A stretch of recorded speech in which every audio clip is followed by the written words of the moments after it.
मेरा नाम डॉक्टर सिकंदर वड़ाइच है और कोरोना वायरस के बारे में चंद मालूमात देना चाहता हूँ कि इस वक्त पूरी दुनिया में इस वायरस की वजह से इज़्तिराब पाया जा रहा है और ये इज़्तिराब पाकिस्तान में भी पाया जा रहा है।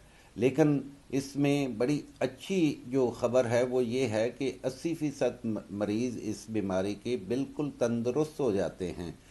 और इसके साथ साथ अगर कोई बाहर नहीं निकलता घर से तो उसको कोरोना वायरस की बीमारी होने के बहुत कम चांसेस हैं। इसलिए हमारी ये गुजारिश है आप लोगों से कि 5 अप्रैल तक बिल्कुल घरों में महदूद रहें और बाहर से कोरोना अगर आप नहीं जाएंगे तो आपके घर बिल्कुल कोरोना वायरस नहीं आएगा।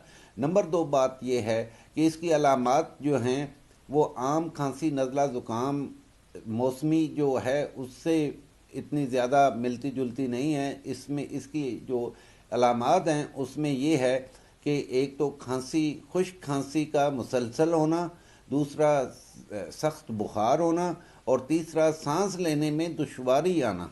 अगर ये अलामात हो तो गवर्नमेंट की हेल्प करदा लाइन 1166 पर आप फ़ोन कॉल करें, फ़ौरन ही टीम आकर आपको ले जाएगी और आपके टेस्ट वगैरह सारे जो फ्री होंगे। सरगोदा में इस वक्त टीबी हॉस्पिटल को कोरोना आइसोलेशन वार्ड डिक्लेयर कर दिया गया है। ज़िली हुकूमत महकमा सेहत इस पे पूरी तवज्जो दे रहे हैं और वहाँ हर किस्म की फैसिलिटीज़ मौजूद हैं। अब ज़रूरत इस बात की है कि इस बीमारी से बचाव किस तरह करना है। वो हमने बार बार अपने साबुन के साथ हाथ धोने हैं और अपने हाथों से अपने मुंह को, नाक को और आंखों को नहीं छूना। अगर हम ये एहतियाती तदाबीर जो कि बहुत ही छोटी सी एहतियाती तदाबीर है इस पे अमल कर लेते हैं तो हम कोरोना वायरस से इंशाल्लाह बच जाएंगे।